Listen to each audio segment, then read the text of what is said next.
Olá, pessoal, boa noite. É um grande prazer iniciar aqui essa trajetória, essa programação do Censo Talks, da Censo Consultoria de Comunicação em Saúde, Ciência e Educação. O nosso convidado do episódio 1 é o jornalista graduado pela PUC de São Paulo e pós-graduado em Comunicação e Mídias Digitais pela ISPM, o André Bienar, que é repórter da Veja Saúde há 9 anos e presidente da Rede Brasileira de Jornalistas e Comunicadores de Ciência, a Rede Consciência. André, acho que o André caiu aqui, daqui a pouco ele volta aqui conosco. Esse papo com o André é uma oportunidade para a gente falar aqui sobre como que está sendo a cobertura sobre a pandemia de Covid-19. O André voltou aqui. André, já fiz uma boa noite, amigo. Moura, boa noite, tudo bem? Desculpa, eu caí. Caí, mas voltei. Sim. Diz aí, amigo, eu só fiz a sua apresentação e assim, eu gostaria de começar essa nossa conversa, já que o assunto central é a cobertura da Covid-19. Nós estávamos em janeiro, no dia 25 de janeiro, era um feriado em São Paulo, mas nós estávamos trabalhando em Fortaleza, né, no Hospital de Câncer do Ceará, que houve ali um evento que nós participamos para jornalistas, e eu me recordo que nos momentos em que nós não estávamos, né, naquela correria do evento, você estava monitorando, acompanhando já o que acontecia ali na China, né, do novo coronavírus, e uma preocupação que você já demonstrava naquele momento era como noticiar e a partir de quando noticiar de fato esse assunto na saúde. Hoje, Veja Saúde, né? Eu queria que você dissesse como que foi esse monitoramento e qual foi o fator decisivo para que vocês decidissem começar a falar de coronavírus. Boa noite. Perfeito. Boa noite, Moura. Boa noite para todo mundo que está assistindo a gente. Queria agradecer o convite do Moura, parceiro em vários projetos, em várias pautas. Então, é uma honra estar aqui falando e conversando sobre esse tema tão bacana. Muito obrigado. E sobre a sua questão, né, em relação ao coronavírus, eu lembro muito bem, assim, foi muito marcante, porque eu estava de férias em dezembro e eu voltei para o trabalho no dia 2 de janeiro. E eu lembro de uma das primeiras coisas, eu cheguei na redação e foi um dia que tinha poucas pessoas, porque umas estavam ainda de férias, tal, a gente estava voltando aos poucos, né? Eu lembro de abrir o Twitter e ler ali uma notícia de que tinha uma pneumonia misteriosa na China, que já estava causando alguns casos na região de Wuhan e tal, e não sei por que aquilo me chamou muita atenção. Assim, a gente vê notícias, né, de surtos, de doenças que surgem em alguma região, mas aquilo despertou minha atenção, assim. E logo alguns dias depois, eu acho que no dia 6 de janeiro, uma coisa assim, a OMS já confirmou, né, que aquela nova pneumonia ela era causada por um novo tipo de coronavírus que estava começando a se espalhar ali pela região oeste da China, ali, né, na província de Wuhan. E quando nós fomos lá para Fortaleza, né, para participar desse workshop com a Clara, com o pessoal lá do hospital, né, de câncer lá de Fortaleza, nós estávamos na redação muito nessa dúvida, né, de quando e como falar sobre coronavírus. Porque ao mesmo tempo em que era uma ameaça longe, que estava a milhares de quilômetros do Brasil, era uma coisa que havia já o potencial de se espalhar pelo mundo, como veio se espalhar e todo mundo está acompanhando isso em tempo real, né? E eu lembro que naquela época eu estava finalizando uma matéria sobre genética e já com essa inquietação, assim, poxa, como e quando falar de coronavírus? Sim. E aí já para a edição seguinte, a edição de março da revista, eu estava fazendo uma matéria, eu comecei a fazer uma matéria na semana seguinte ali, na primeira semana de fevereiro, e tentando explicar um pouco o que era esse tal desse coronavírus, o que a gente já sabia dele, com esse desafio de falar de uma doença e de um vírus em que não se sabia muito, sim, em que as informações chegavam o tempo todo. Tanto que eu lembro que, assim, quando a gente produz a matéria para a revista, ela passa por todo um processo de edição, de revisão, e vai para a gráfica. E entre a gráfica e ir para o leitor, demora ali em torno de 10 dias. Então, era um Certo. grande medo da gente o quanto aquela informação que a gente publicou no dia 26 de fevereiro, foi o dia que a gente fechou essa matéria, ia estar no dia 10 de março, que era quando o leitor ia ler aquela reportagem. Foi um desafio muito grande, tanto que... Oi, amor?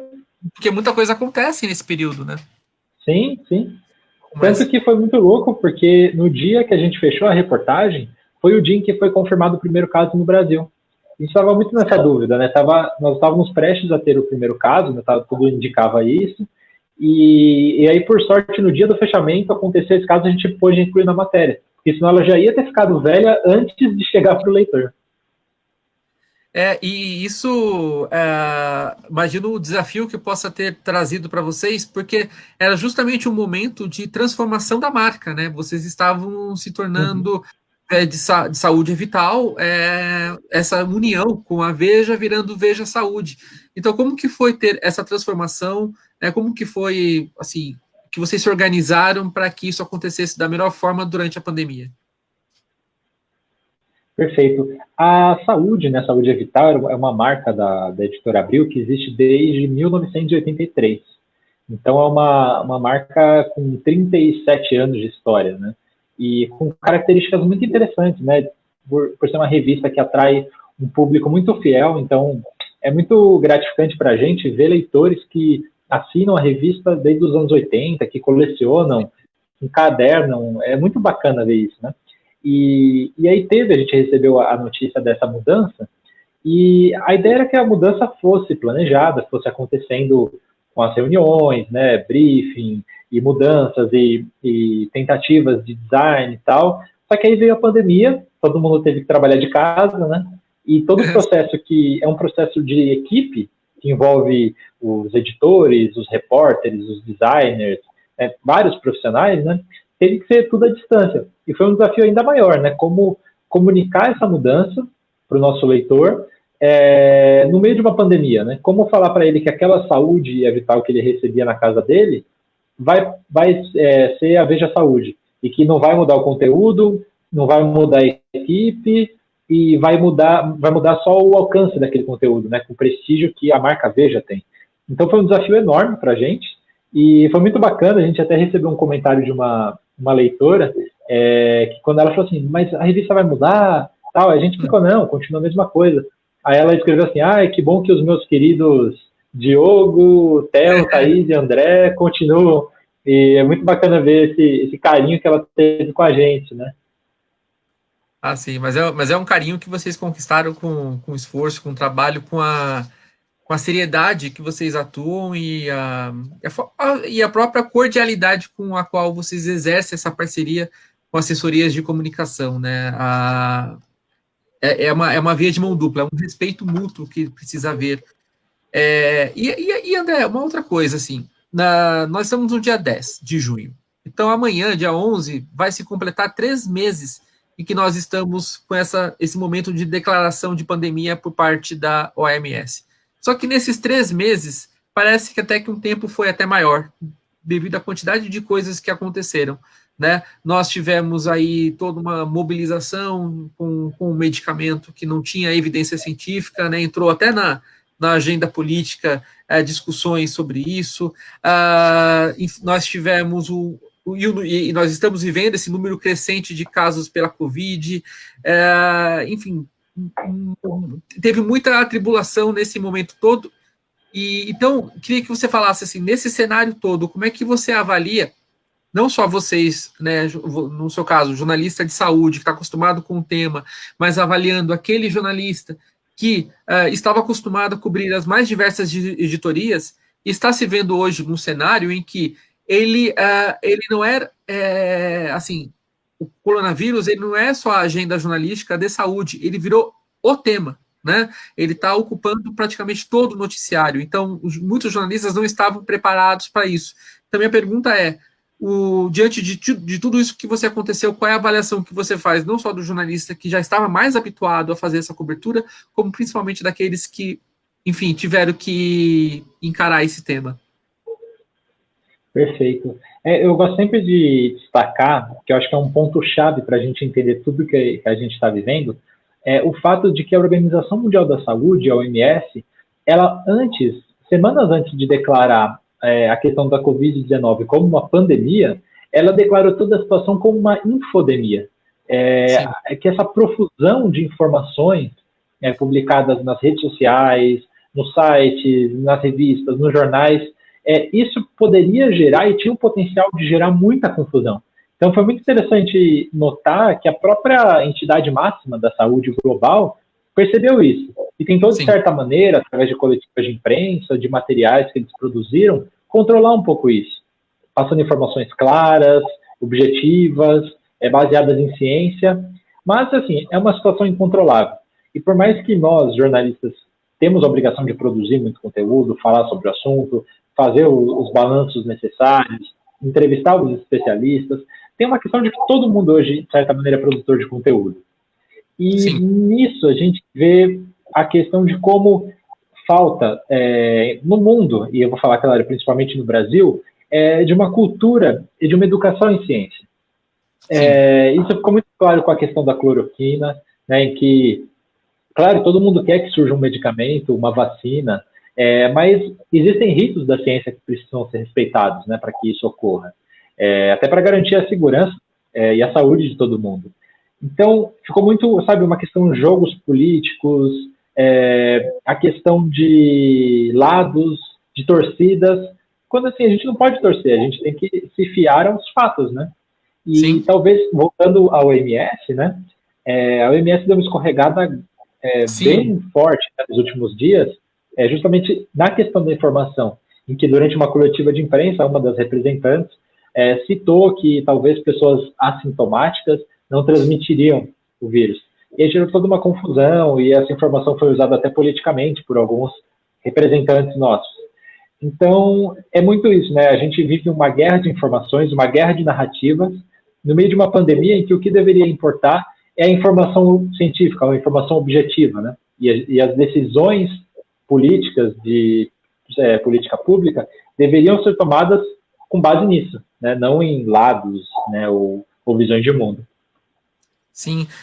André, nós entramos no momento de pandemia, assim, no qual a sociedade ela não vê de uma maneira sempre tão positiva, não só a imprensa, a mídia convencional, né, os meios de comunicação e os veículos, mas também os cientistas, né, normalmente não entende o que os cientistas fazem, e de repente também os jornalistas não sabem se comunicar da melhor forma com a população, e aí veio a pandemia e houve essa correria, né, grande, né, esse esforço global da ciência em produzir informações, né? Você acompanhando ali na plataforma PubMed, né, que os artigos científicos, a quantidade de papers, de estudos científicos sobre COVID é de uma quantidade imensa, mas a gente acaba, né, correndo o risco da análise, da revisão desses artigos não ser tão criteriosa,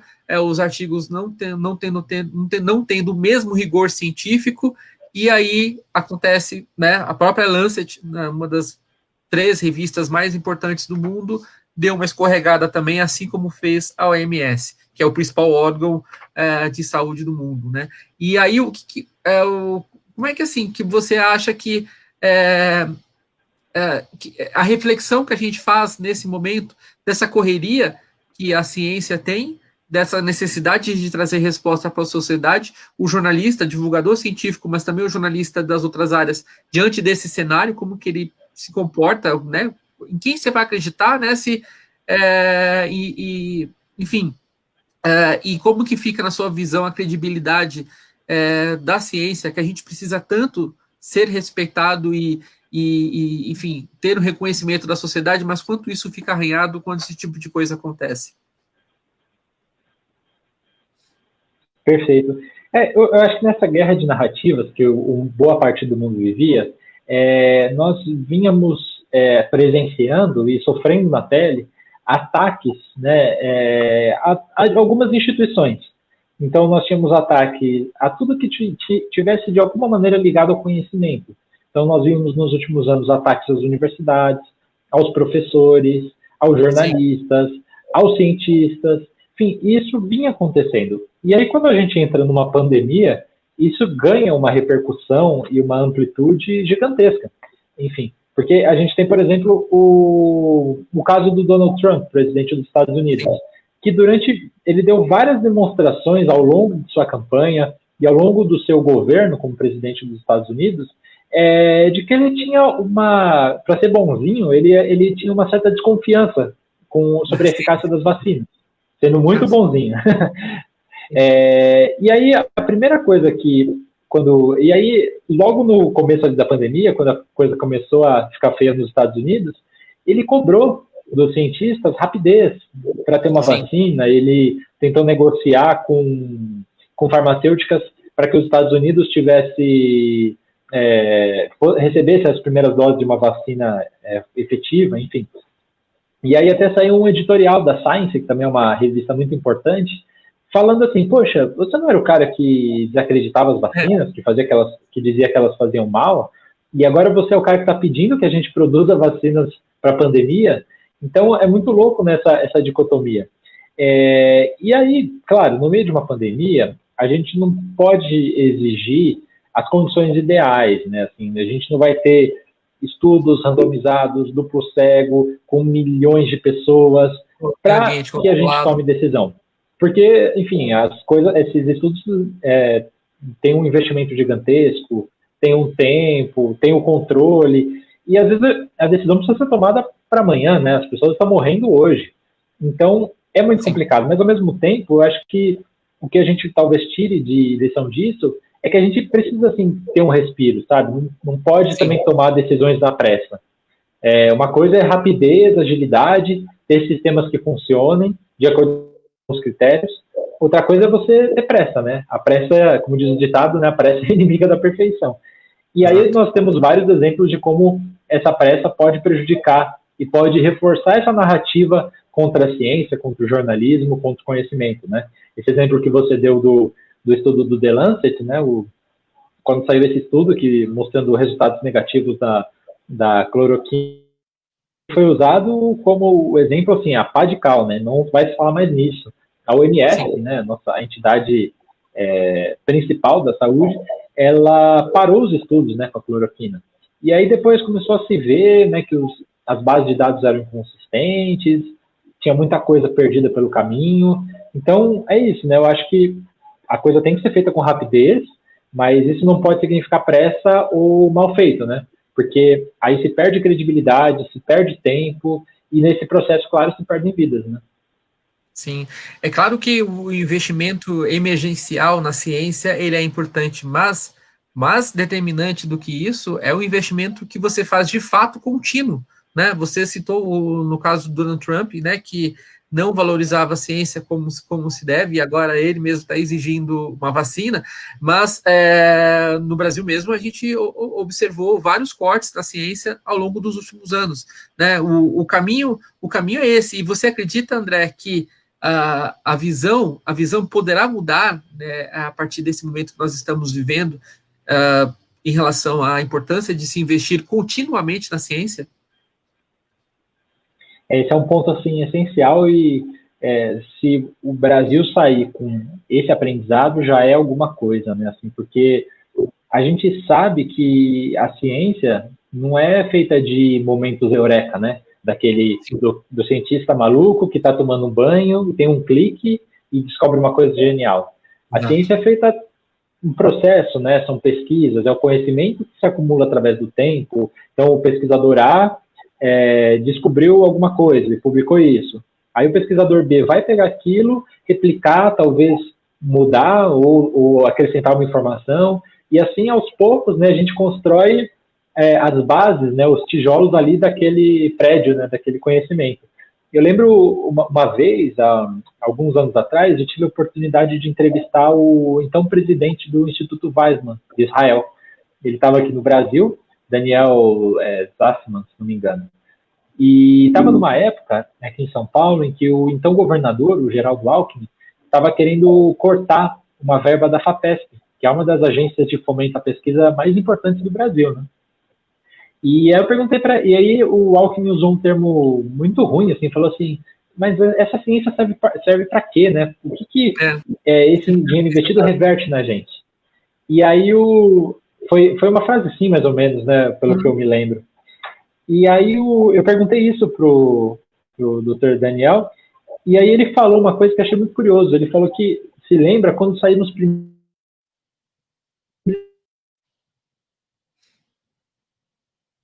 E ele falou, não seria aquilo, ninguém entendia o que era laser, para que servia, né? Isso há décadas atrás. E eram pesquisas muito básicas ali, uma coisa muito teórica, e a gente vê hoje as aplicações, né, que o laser tem, né, em várias tecnologias na nossa vida, na saúde. Então, é isso, né, se a gente não investir em pesquisa, e pesquisa básica também, de uma maneira constante, né, não vai ser num momento como esse que a gente vai encontrar soluções rápidas. Até porque investir em pesquisa é também uma questão estratégica.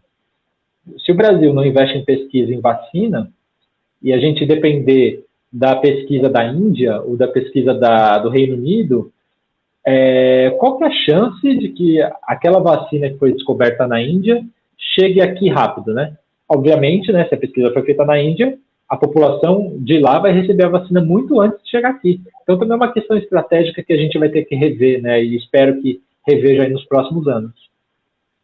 Às vezes, quando a pessoa faz uma divulgação assim, né, que ela está fazendo um trabalho sobre uma proteína, uma molécula, enfim, e as pessoas falam para que está perdendo tempo com isso, é porque é a partir desse momento que você está começando um ciclo de uma pesquisa translacional, né? Que você começa na bancada e até chegar, por exemplo, solução em saúde para o paciente, mas em outras áreas também, que é para a pessoa final, né, que vai usufruir daquela inovação, daquela nova tecnologia, teve todo um rito de construção científica, de rito científico para elaborar aquilo, né? Então, faz todo sentido a gente entender esse tempo, né? O tempo, e aí que está uma questão, né? Nós que fazemos divulgação científica e jornalismo, a gente quer, muitas vezes, não ter a mesma. A gente quer estar numa velocidade muito acima daquela que a ciência caminha, né? Só que a gente tem que entender esse processo para poder passar para a sociedade. Só fazendo um adendo aqui, por exemplo, eu observo muito a questão, por exemplo, dos medicamentos, né? Quantas moléculas, quantos experimentos ali estão naquela fase ainda de cultura de células, né? Antes de chegar até no modelo animal, e do modelo animal até os testes clínicos, quantos que de fato vão realmente resultar no medicamento, né? E é um dos fatores, inclusive, que faz com que o medicamento chegue tão caro na prateleira, né? Porque teve toda uma tecnologia de inteligência, de inovação para se chegar até aquilo. Então, quanto mais a sociedade tiver conhecimento sobre esse rito científico, menos, na minha opinião, assim, haverá teorias da conspiração ou uma desconfiança do papel da ciência, né? Você, André, faz muitas matérias relacionadas à medicina, inclusive a seção medicina da Veja Saúde, a nova revista, né, com esse nome. Essa seção medicina é você quem faz. Como é que você prioriza assim os temas que você leva para lá? Uhum, perfeito. Eu queria até puxar o exemplo, né? Você falou essa coisa do rito e do processo, né? E até vou chegar na medicina falando disso. É muito louco, né? Porque a gente tem, e uma das perguntas que eu mais ouço é assim, pô, quando vocês vão noticiar a cura do câncer ou a cura da AIDS, né? E é louco isso, porque assim, é um processo, né? Não existe assim, hoje eu não tenho a cura, amanhã eu tenho a cura. É muito raro isso acontecer, né, em saúde, em medicina. E é um processo, é muito louco quando você coloca as coisas numa perspectiva histórica, o quanto nós avançamos num período tão curto de tempo, né? A gente pode pegar o exemplo do câncer, né? Quantos remédios hoje existem para o câncer que aumentam a sobrevida dos pacientes, assim, a níveis nunca antes imaginados, né? Eu lembro no câncer de pulmão, por exemplo, né? Se falava em meses de sobrevivência. Hoje se fala em anos, né? É uma coisa incrível, ou mesmo na genética.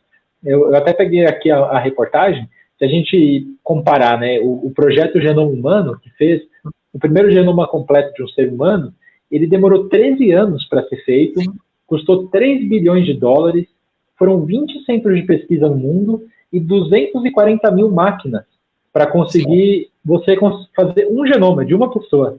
Hoje em dia, o sequenciamento do completo. Hoje em dia você consegue fazer a mesma coisa em um dia, com $1.000, com uma pessoa e uma máquina. Assim, e você pensar, e não é tanto tempo atrás, você pensar, o projeto de genoma humano é 2003, a gente está em 2020, são 17 anos. A redução de custos e o avanço da tecnologia permite coisas que parecem, né, que a gente está nos Jetsons, né, no desenho antigo dos Jetsons. Só fazendo sobre... Claro. Perdão, continua. Não, só fazendo uma analogia assim sobre a questão, né, que você colocou dessa velocidade que a gente tem hoje, né? É claro que é injusto comparar hoje com o momento da gripe espanhola, né, que foi 16, 18, por aí, né? Ou seja, são mais... foi 1918 a 1920. Isso. E aí, o que aconteceu, né? Você levou-se anos para saber que se tratava de H1N1. Anos, né? E aqui o sequenciamento foi super rápido, né? Assim, a gente descobriu esse nome Covid-19, que por mais que a gente fale tanto de Covid-19, que parece até um vizinho nosso, né? De tanto que a gente fala dele, era uma doença até então desconhecida, né? E como a própria, aqui nos comentários, né, que o pessoal está fazendo aqui da nossa live, a Luciana Onque até fala, nós estamos aprendendo ainda, sabemos pouco sobre isso. Não só os cientistas, mas principalmente nós, né, que reportamos aquilo que os cientistas sabem, né? É um desafio imenso a gente trabalhar com um tema tão difícil e complexo, mas felizmente nós temos muita forma de entender o que é esse vilão chamado Covid, né? Sim, com certeza, com certeza. E é assustador quanto foi rápido, né, a identificação do vírus. Que assim, pelo que entrevisto dos especialistas, a questão é que ele tem algumas características que tornam ele realmente muito difícil de lidar, né? A questão da pessoa já transmitir sem sintomas, o fato dele infectar as vias aéreas superiores e inferiores, enfim, ele tem algumas características que tornam ele muito pandêmico, né? Mas também, por outro lado, é assustador a gente acompanhar de que os virologistas, eles alertavam sobre a iminência de uma pandemia, assim, nos últimos anos. Eu lembro, eu li um artigo que saiu ano passado, foi em março do ano passado, lá na região de Wuhan, inclusive na China, e o pesquisador fala, olha, é muito provável que uma pandemia de coronavírus que venha do morcego venha assolar a humanidade nos próximos anos. E assim, a nossa comunidade, os nossos políticos, os nossos representantes, não se prepararam para isso, né? A gente teve a SARS em 2003, teve a MERS em 2012, enfim, a gente já vinha de uma sequência de experiências que poderiam ter deixado a humanidade mais bem preparada para lidar com o SARS-CoV-2, né, que é o coronavírus da atual pandemia. Mas, enfim, não foi feito isso, né? Não houve esse investimento e, enfim, muita coisa aconteceu por causa disso, né? Talvez se a gente tivesse investido e se preocupado mais com essa questão lá atrás, a situação seria completamente diferente hoje. Sim, André, nem todo mundo conhece a história, assim, gostaria que você contasse um pouco como que surgiu a ideia da criação da Rede Consciência, né? E aí, assim, vendo o quanto a Rede Consciência tem trabalhado, né, para a gente, de fato, eu digo a gente, porque né, você é o presidente, eu sou o vice-presidente da entidade, e temos um grupo muito grande de pessoas na diretoria, mas felizmente também um número, hoje nós podemos dizer de fato que estamos construindo uma rede nacional, que temos pessoas muito ativas na rede no Brasil inteiro, mas como que foi construída essa sua ideia, como que ela foi sendo desenrolada, né, nesse momento, e o quanto você considera que foi importante você ter tido essa iniciativa, vendo na prática aquilo que nós estamos fazendo hoje diante de um momento tão forte que é de mostrar a importância da ciência, que é esse momento da pandemia. Perfeito. A ideia de criar a rede, né, ela apareceu ali por volta de 2016, 2017. Eu entrei na saúde em 2011, né? E acho que uma das partes mais empolgantes do trabalho de repórter de saúde é cobrir congressos científicos, né? Eu sempre adorei no congresso de cardiologia, de oncologia, de infectologia, porque é ali que está a novidade, né? Estão as grandes histórias, que, enfim, vão mudar, né, a prática, a prevenção, o tratamento de doenças.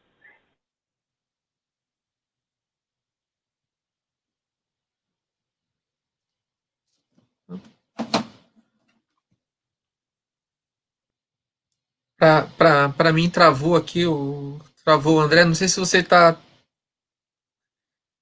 falando aí, André. Deixa eu só ver aqui. Quem está aí assistindo, por favor, se puder sinalizar para mim se está tudo ok.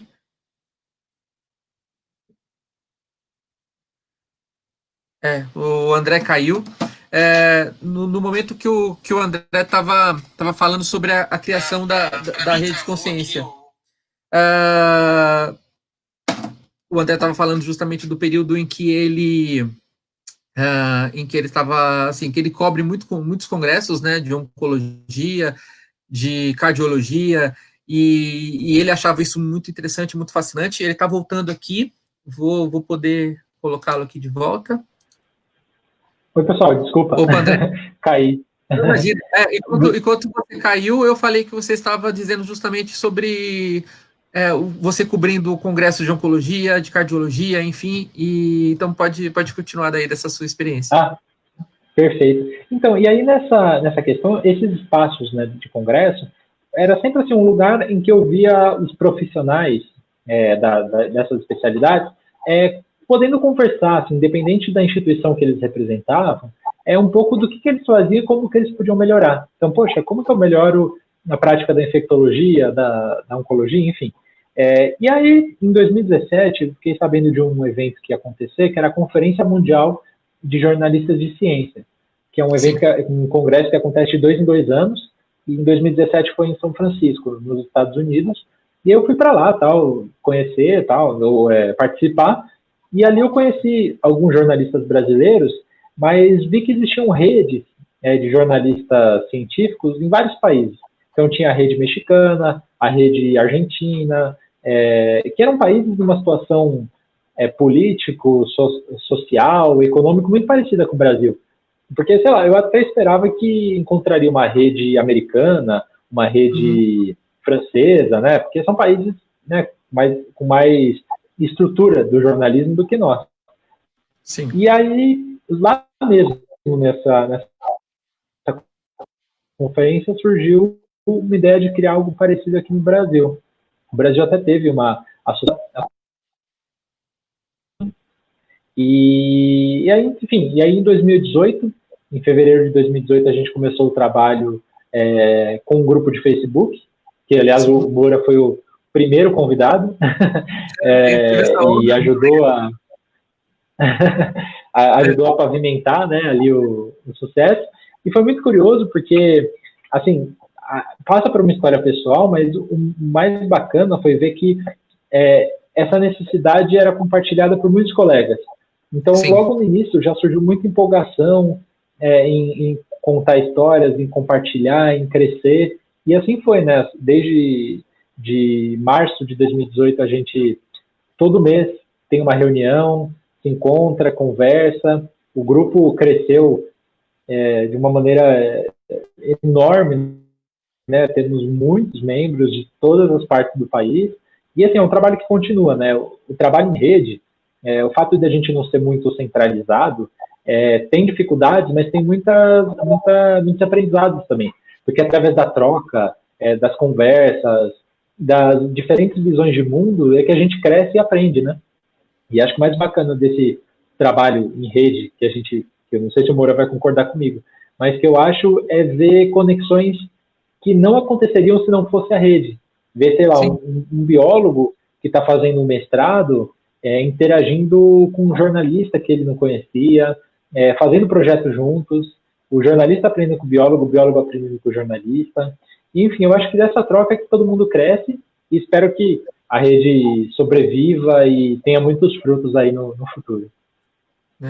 Você trouxe uma questão importante, porque uma das primeiras discussões que nós tivemos, né, e aí todos, assim, nós tivemos opinião até praticamente unânime do grupo que criou, né, esse começo da rede, que era o quanto a gente ia entender esse novo momento da comunicação, porque quando se fala em jornalismo científico, você está limitando a esses profissionais que têm um título de jornalista, né? Mas você tem aí profissionais trabalhando em redações que não têm a formação base de jornalista, e principalmente, né, nessa era da convergência de mídias, o quanto nós temos profissionais de diversas especialidades que são cientistas, mas são divulgadores científicos, né, que são comunicadores de ciência. Por isso que o nome até tem essa amplitude, e nós temos os profissionais das diversas especialidades, né? Ainda estamos, né, e aqui fica um convite para todos aqui que estão acompanhando, ainda estamos com um perfil ainda muito voltado para a saúde, né, André? Mas nós queremos ampliar, porque nós queremos trazer todas as ciências para a nossa rede, né? Então, quem estiver acompanhando aqui e tiver interesse em a sua pesquisa ter maior visibilidade e como fazer isso, como entender isso conosco, nós estamos à disposição, né, André? Com certeza, com certeza. E foi muito isso, né? No começo, eu lembro que a discussão foi: vamos ter só jornalistas? Vamos ter só jornalistas de ciência? A gente falou: poxa, o Brasil mal tem redações direito, né? As redações têm pouca gente. Às vezes o profissional, por uma necessidade, ele faz reportagem, ele é assessor de imprensa, ele trabalha na comunicação interna de uma instituição. Então é difícil você ter profissionais que só trabalhem com isso. E aí eu lembro que a pergunta matadora, assim, que me convenceu na hora foi assim: se o Drauzio Varela quiser fazer parte da rede, vocês não vão deixar? E eu falei: poxa, o Drauzio Varela, que é um cara incrível, que faz uma comunicação maravilhosa, que alcança milhões de pessoas, e só pelo fato de não ser jornalista, ele não é digno de estar na nossa rede, né? Muito pelo contrário, né? A gente tem muito a aprender com ele. Então, foi isso, né, que a gente decidiu, e eu considero, né, até o momento, que a gente acertou nisso, né? E, André, você citou o Drauzio Varela, mas nós tivemos alguns momentos agora na pandemia que foram, assim, na minha visão, muito emblemáticos. Assim, nós estamos tendo uma grande presença na mídia, por exemplo, do Instituto Questão de Ciência, através principalmente da Pasternak, né, que não é uma jornalista, né, ela é uma comunicadora, é uma divulgadora de ciência, e principalmente, assim, acho que foi um grande momento que a divulgação científica teve assim, nesse período, foi a participação do Átila no Roda Viva, né, eu acho que eu tenho essa visão, mas queria saber da sua. Está havendo um interesse maior da mídia em ouvir não só os cientistas, por serem cientistas que fazem as pesquisas, né, como autor falando da sua própria pesquisa, mas esses profissionais que são pensadores da comunicação?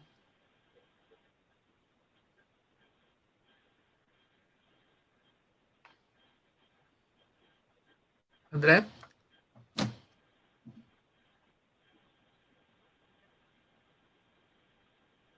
Perfeito.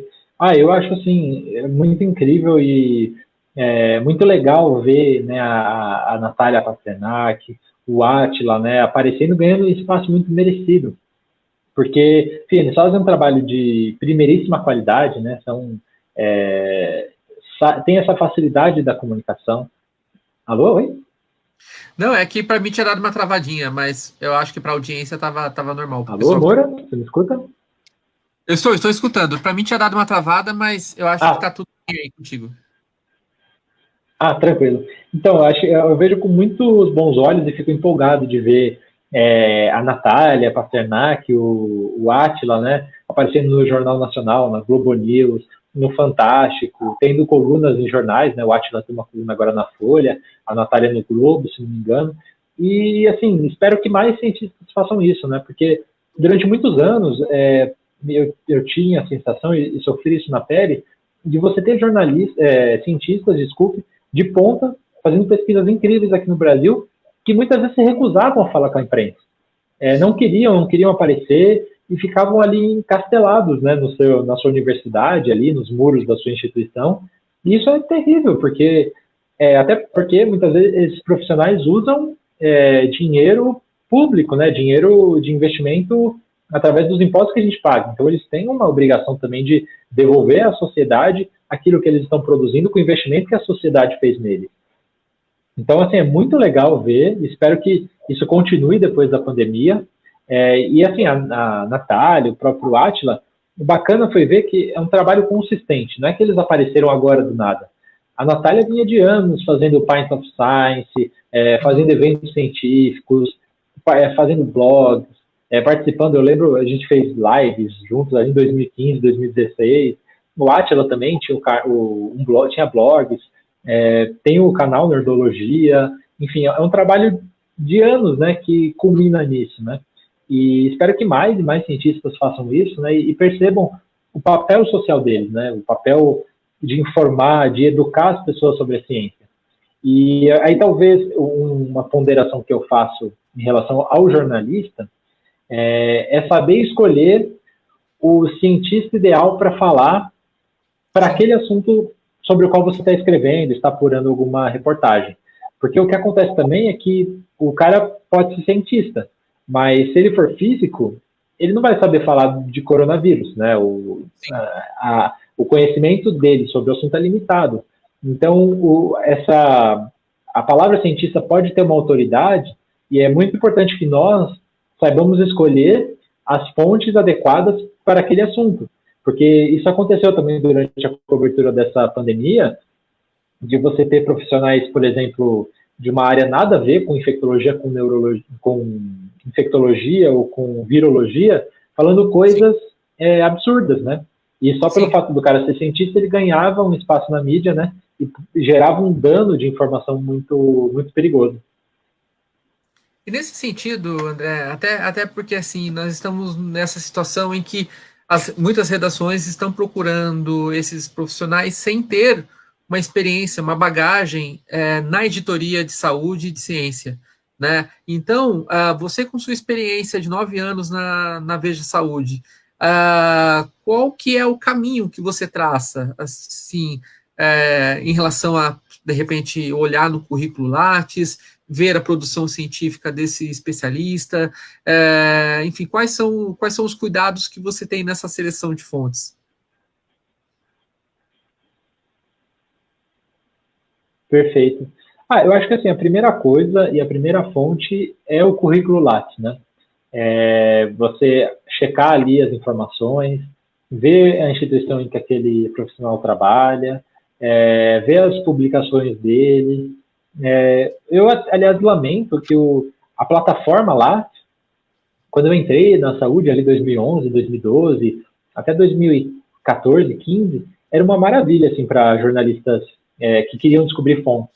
Você jogava ali palavras-chave, né? Então, sei lá, neurologia, Alzheimer, e aí você conseguia extrair ali informações dos profissionais que estavam estudando aquilo no Brasil. Era muito fácil encontrar. E eu não sei o que aconteceu, a atualização, isso se perdeu. Hoje é muito difícil usar o Lattes proativamente, assim, você procurar por temas para encontrar pessoas. Então, isso dificultou muito, espero que algum dia isso seja corrigido. Mas, assim, esse é o principal, né? Você procurar no Lattes e, muitas vezes, se você não tem um nome, né? Não sei quem que é o cientista que pode falar sobre isso. É você procurar instituições de referência. Então, poxa, vou falar de saúde pública, vou falar de epidemiologia, de infectologia, procura a Fiocruz, procura a Sociedade Brasileira de Infectologia. Enfim, essas sociedades te garantem um pouco mais de confiabilidade, né? Porque, ao menos em tese, né, elas vão te indicar um profissional adequado à sua demanda. Então, essa é uma maneira também, né, de achar esses profissionais e ter a certeza de que o que eles estão falando está dentro do escopo. E, assim, é muito importante também, eu sei que nem sempre é possível pela correria, pelo tempo, né? Eu vejo isso na minha prática. Mas tentar ouvir sempre mais de uma fonte, né? Então, Uhum. não ficar só em um profissional, porque você garante, ouvindo dois, três, quatro, você garante, ou tenta encontrar um consenso ali, né? Você ouve um, ele falou uma coisa, aí você ouve o segundo, ele falou algo parecido, já dá mais confiança, e assim vai, né? Sim. André, nós na comunicação, né, temos muitos profissionais, eu sou um deles, inclusive, profissionais que são assessores de comunicação, né, que tentam, usando o linguajar da comunicação, emplacar pautas em veículos como a própria Veja Saúde, né. Falando especificamente assim das pautas que vocês recebem, imagino que seja uma quantidade imensa, né, mas não tem como, assim, na maioria das vezes, o noticiário fugir da questão da pandemia, né? Uhum. Qual é a orientação que você passa aos profissionais que querem abordá-los, né? Que tipo de conteúdo ele pode trazer, dependendo do contexto que ele tenha, como é que ele pode adaptar, de repente, o conteúdo para ser relevante, mas não fugir da linha editorial que, pelo menos nas próximas edições, a Veja Saúde vai acabar tendo que tocar, porque nós estamos ainda vivendo essa pandemia. Então, a primeira coisa, né, você falou esse número de sugestões e realmente é enorme, assim. Sim. Se eu fico, sei lá, um dia sem abrir meu e-mail, no outro dia o trabalho que eu vou ter para ler e organizar ali nas pastas é imenso, assim. É muito conteúdo mesmo. Eu acho que a primeira dica que eu sempre dou quando me perguntam isso é ter um gancho. Sim. Porque, imagina, uma revista com 37 anos de história, quantas vezes, por exemplo, ela já falou de câncer de mama, ou de colesterol alto, ou de dor no joelho, não sei. Então, a gente sempre tem como fio condutor é, algo que justifique falar daquele assunto naquele momento. Então, poxa, por que eu vou falar de câncer de mama na edição de julho?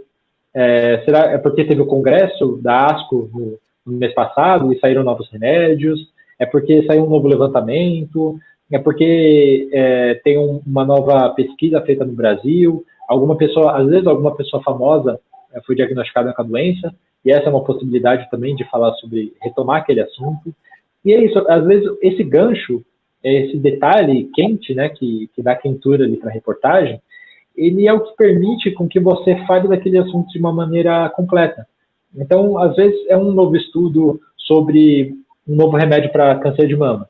Mas ali no texto, você vai poder falar também da importância dos exames preventivos, quando fazer, qual o perfil de mulher, a partir de que idade, quais são os tratamentos, o diagnóstico. Então, você parte de um detalhe para falar de todo, né? Reforçando aquelas mensagens de saúde que são importantíssimas e que devem ser reforçadas.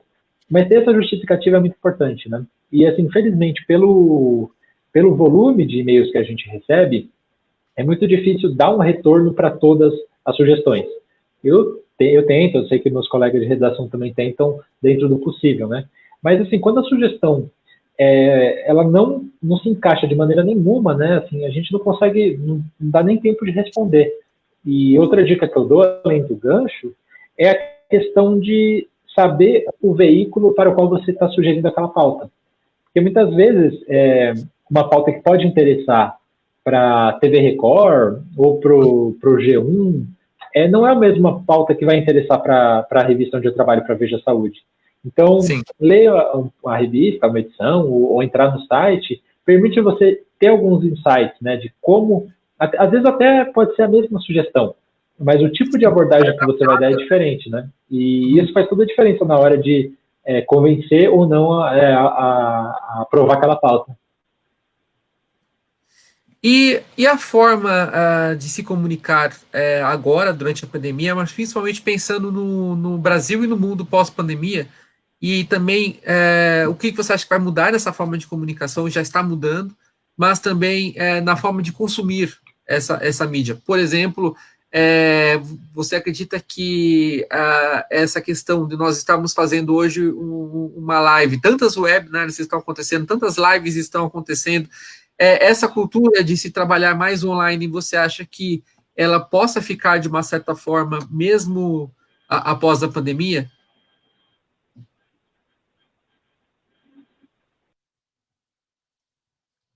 Opa.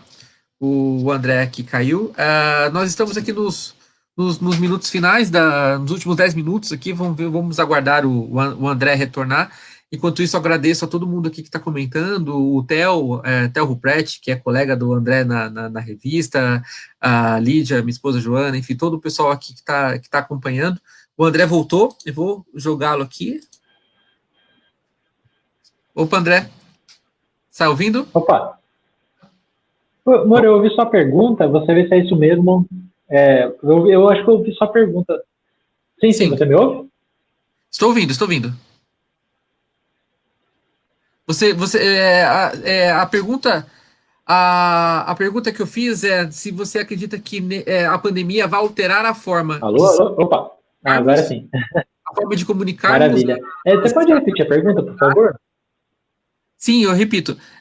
Se você acha que a forma de comunicar sobre ciência e jornalismo, né, fazer jornalismo vai mudar com a pandemia e a forma de consumir comunicação, consumir informação, se isso também vai mudar.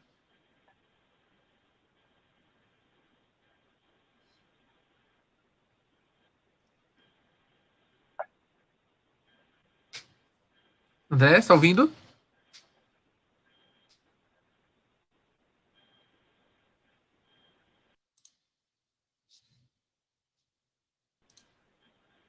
André, está ouvindo? André? Perfeito, perfeito. Olha, eu Sim, acredito que já está mudando, e mudando bruscamente, assim. Alô? Oi? estou ouvindo. Opa! Maravilha. Então, eu acho que assim a forma já mudou muito, muito mesmo. E a gente vê uma valorização. Isso é um movimento que começou lá fora. Eu espero que chegue com força aqui, que é a importância de você ter jornalistas especializados no tema da ciência, né, nas redações. Eu acho que faz muita diferença na cobertura de uma pandemia, por exemplo. Espero que isso chegue aqui com força também, até porque o jornalismo científico, claro, no momento de pandemia é essencial, mas existem pautas de ciência pintando a todo momento, né? Não só de saúde, em áreas como astronomia, a gente teve agora recentemente o lançamento, né, do foguete, que foi notícia no mundo inteiro. Então, você ter jornalistas que saibam e encontrar os caminhos para falar daquele assunto é essencial. Espero que, enfim, se a gente sair dessa também com jornalismo mais valorizado, também vai ser um ganho para a sociedade. Eu acho que a gente tem passado por um momento de crise muito grande, isso antes da crise econômica, né? Vinha uma crise do modelo de negócio do jornalismo, e eu tenho muita esperança de que isso se modifique, né? A gente, hoje em dia, nós, como seres humanos, consumidores, já entendemos a importância de, por exemplo, pagarmos por conteúdo de entretenimento. Ninguém acha caro uma assinatura de um Netflix.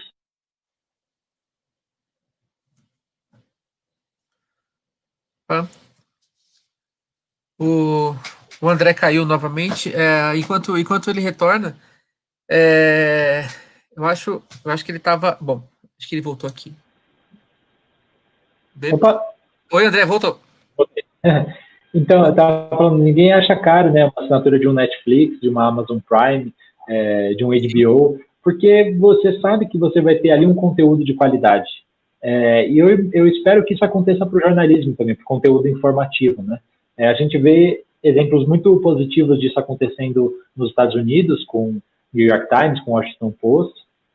Claro que é uma realidade absolutamente diferente da nossa, né? Mas espero que, enfim, isso também aconteça aqui. As pessoas passem a perceber de que o conteúdo de qualidade demanda bons profissionais, demanda investimento, né? E se você investe no jornalismo, você tem um retorno.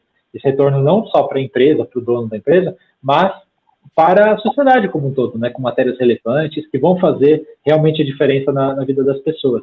E claro, isso custa dinheiro, né? E precisa sair de algum lugar, de anunciantes, de assinantes. E espero que, enfim, isso seja cada vez mais notado, valorizado, né? E que o jornalismo saia dessa melhor do que entrou. Sim, André, a gente está num momento, né, que já vem de muitos anos. Na verdade, assim, uma certa descrença da mídia convencional sempre existiu, mas nós estamos sendo bombardeados aí com uma tamanha quantidade de fake news e com a própria velocidade da informação e hoje até mesmo, né, o fato de termos os aplicativos de mensagem instantânea, isso reverbera de uma maneira muito grande, né? Até 10, 15 anos atrás, a gente não usava termos como viralizar, como gerar buzz, enfim, essas coisas todas. Você, qual que é a sua preocupação, enfim, a sua visão em relação a isso, assim, porque muitas vezes a fake news, a notícia falsa ou a pós-verdade, vamos dizer assim, que é uma era que estamos vivendo, é uma notícia mais palatável, né? E normalmente aquelas notícias que são reais, às vezes elas não trazem uma realidade tão confortável para a pessoa e ela acaba não querendo entender. Então, qual que você acha que tem que ser o caminho? Em que sentido a mídia convencional, aquela que faz um jornalismo baseado em evidência, que faz um jornalismo real, que é solidificado na verdade, ele tem que se comunicar? Como que é a melhor forma de você levar essa informação e ganhar credibilidade com essas pessoas que não confiam tanto?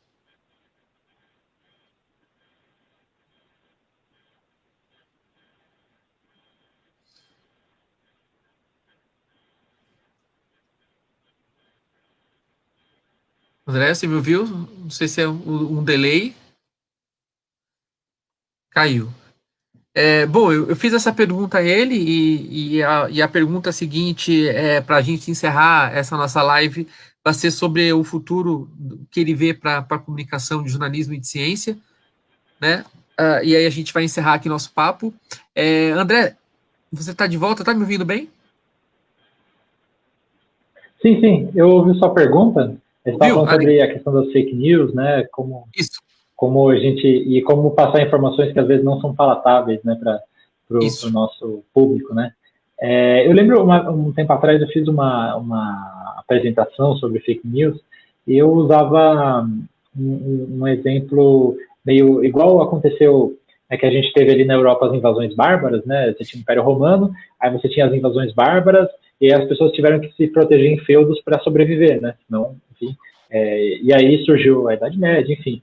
E aí eu acho que as fake news sempre existiram, claro, mas nós estamos no momento em que a internet impulsiona isso de uma maneira gigantesca, seja pelos aplicativos de mensagem, seja pelos algoritmos, né, de redes sociais, que muitas vezes eles dão mais audiência não para o conteúdo correto, mas para o conteúdo mais compartilhável, né? E às vezes a mentira é muito mais saborosa do que a verdade. E Sim. então as fake news ganharam muito terreno, né, com esse contexto. E aí eu acho que então as fake news no atual momento são como as invasões bárbaras foram, né, na Europa lá no início, né, antes da Idade Média. E acho que na verdade nesse momento de desespero que a gente vê que notícias falsas podem matar pessoas, nós vamos voltar para os nossos feudos, né? Vamos precisar encontrar, nos resguardar de alguma maneira.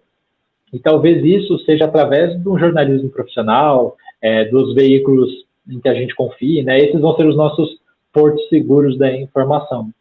E então acho que esse vai ser um caminho e talvez essa seja uma forma de valorização do jornalismo, né? Espero, tendo uma visão bastante otimista. Em relação à notícia ser palatável ou não, a gente teve muito agora durante a pandemia essa discussão sobre, né? Poxa, vocês só noticiam o número de mortes, por que não falar do número de recuperados? E é uma discussão muito tacanha, né, assim, porque eu vi até algumas comparações, né, igual você, sei lá, no dia D da invasão da Normandia, não falar do número de soldados que morreram, ou no Verdade. 7-1 para a Alemanha, não mostrar o 7, só mostrar o gol, o último gol do Brasil lá. Assim, a notícia você tem que dar, claro, e você tem que dar com a perspectiva, né? Acho que esse é o ponto, né? Você saber ponderar e mostrar para o seu público como aquela notícia afeta a vida dele, né? Ou seja, o que significa aquele número, o impacto disso. Isso pode estar, isso foi até uma fala do William Bonner no Jornal Nacional recente, que números repetidos e todo dia 1.800 mortes, a gente fica meio anestesiado, parece que é um número qualquer, né? Talvez é função do jornalismo mostrar que não é um número qualquer, o que está acontecendo é muito grave, e essas histórias precisam ser contadas, né? Histórias individuais, das pessoas, dos dramas, e como a gente vai resolver isso, né? E acho que é o papel do jornalismo fazer isso. Então, sem dúvida.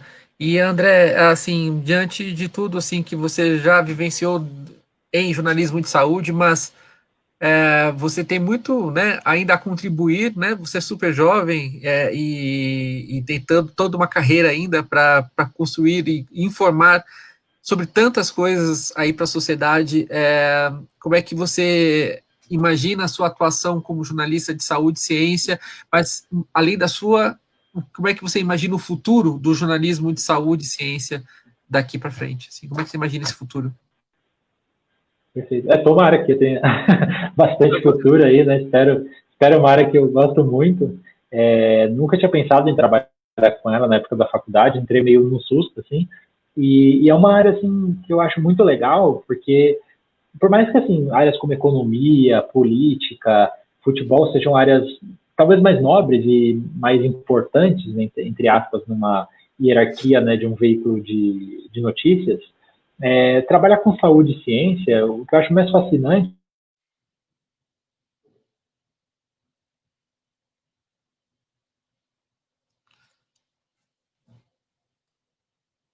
Opa, André, vocês estão vendo o André direitinho? Para mim travou aqui de novo. Não sei se ele vai acabar caindo ou se vai voltar. Mas enquanto o André não volta aí para fazer a sua despedida, seu encerramento, eu não sei se ele está me ouvindo, mas para mim travou. Algumas pessoas estão perguntando aqui se esse material, se esse vídeo continuará disponível. Sim, ele ficará. Alô, Moura? Opa, depois eu volto a encerrar. Continua aí, André. Você deu uma travada aqui para mim, mas continua aí, por favor. Ah,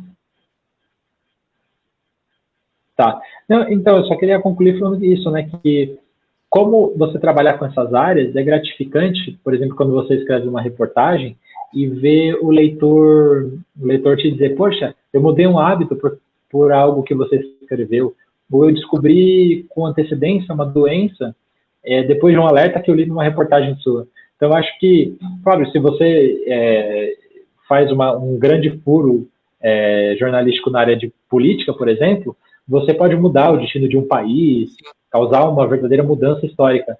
Mas o jornalismo de saúde permite fazer essas micro-revoluções na vida diária das pessoas, que é muito bacana, né? Eu acho muito inspirador isso. Quando a gente consegue, claro, né, passar informação, mudar um hábito, prevenir uma doença, ajudar assim no dia a dia mesmo das pessoas, né? Espero, como você falou, espero continuar nessa área por muitos anos. Não sei se no papel, no digital, onde que vai ser, né? Onde que as pessoas vão ler e ouvir as notícias, mas e é isso. Eu sempre comento, André, com as pessoas mais próximas a mim, amigos, familiares, que o jornalismo ele ressignificou a minha. Eu, em relação ao jornalismo, foi ressignificado através da saúde.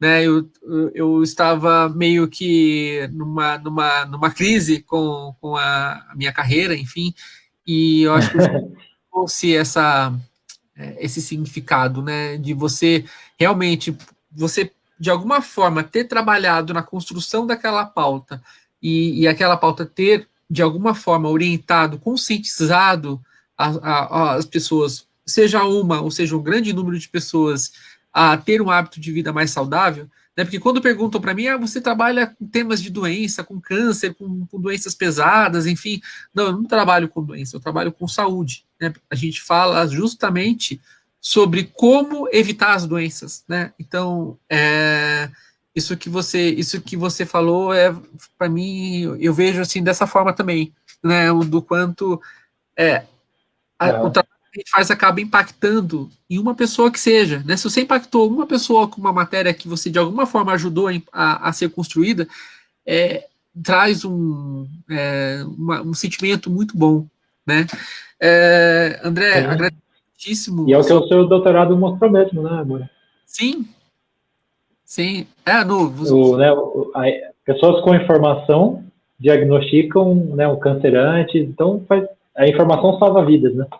Exatamente, no meu doutorado, que eu trabalhei com câncer de mama e informação, é justamente isso, assim, primeiro, mostrando o quanto o Brasil, de fato, é desigual até na forma da comunicação chegar, da informação chegar às pessoas, e o quanto as pessoas menos informadas, e de uma maneira, assim, né, não só pela quantidade de informação, mas a qualidade da informação que chega para ela, ela tem uma relação com essa condição socioeconômica e impacta na qualidade de vida da pessoa, né?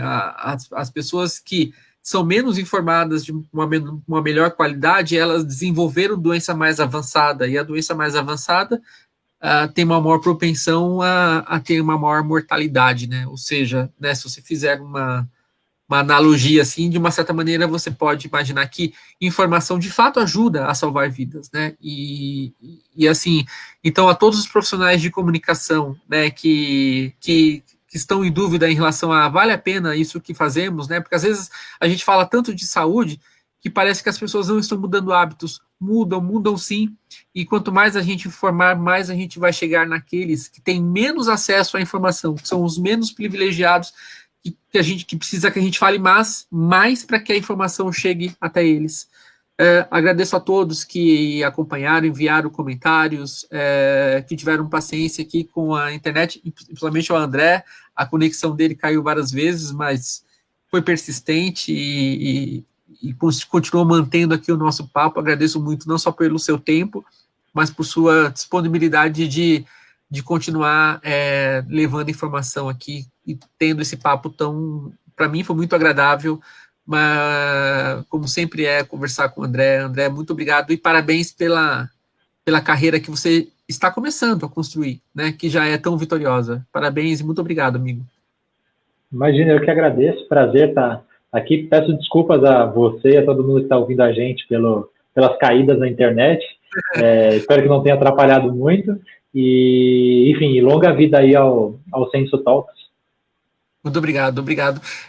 Como eu estava dizendo antes, de uma das vezes que a conexão caiu, a, a entrevista na íntegra, o papo na íntegra vai ficar disponível não só no Facebook, mas vamos colocar também no site da Censo. E então, para quem gostou, fica aí o convite para que ajudem a compartilhar aqui o conteúdo e até o próximo Censo Talks, né? Nós teremos aí novos encontros, aí novas entrevistas. André, mais uma vez, muito obrigado, uma boa noite a todos. Boa noite, um abraço para todo mundo. Tchau, tchau. Um abraço. Tchau, tchau.